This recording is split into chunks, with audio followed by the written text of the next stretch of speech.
إقالة ديال الركراكي والقدوم ديال وهبي ومونديال جاي، واش هادشي كان في الوقت المناسب ولا هادي عاد خربيقة من الجميع؟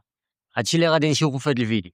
أول حاجة بغينا نشكرو الركراكي على داكشي اللي قدم للمنتخب كامل من اللي جا حتى لدابا فاش مشى فحالو، واخا انتقدناك واخا عايرناك واخا داكشي راه في حب ديال المنتخب وباغيين النتيجة وباغيين كنا بغينا كاس افريقيا، ولكن قدر الله ما شاء فعل، ما كتبش وهو مشى.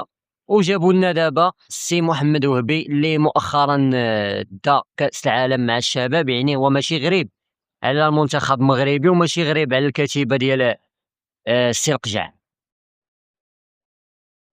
دابا السؤال اللي كيبقى هنا، واش وهبي غادي يقدر يسوق السفينة ديال المنتخب المغربي؟ هذا راه المنتخب الاول ماشي الفتيان، راه بزاف كاين الفرق. بزاف د الناس اللي غالطين تيقول لك راه جاب كاس العالم، راه جاب كاس العالم ديال الفتيان ماشي كاس العالم ديال المنتخب الاول. هادشي ما كيمنعش انه يقدر ينجح، ما كيمنعش انه يقدر ينجح، ولكن كيبقى سؤال، واش المنتخب الاول هو منتخب الشبان؟ الامور غتكون صعيبه عند وهبي بزاف. علاش؟ حيتاش دابا الطموح كبر، المغاربه مابقاوش باغيين المشاركه في المونديال، المغاربه ولاو كيقلبوا على لقب، ولاو كيقلبوا على اداء، ولاو تيقلبوا على احراز منتخبات كبار، ماشي نلعبوا معاهم الدفاع.